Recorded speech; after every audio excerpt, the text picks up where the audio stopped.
শুরুতেই তোমাকে একটা কথা বলি, এই পৃথিবীর সকলের কাছে তুমি ভালো হওয়ার চেষ্টা করো না। তুমি চাইলেও এই পৃথিবীর সকলের কাছে ভালো হতে পারবে না।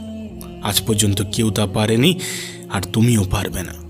যদি সৎ হতে হয়, যদি ভালো হতেই হয়, তাহলে নিজের কাছে হও, নিজের পিতামাতার কাছে হও। কিছু কিছু জিনিস, কিছু কিছু আদর্শ মেনে চলা উচিত।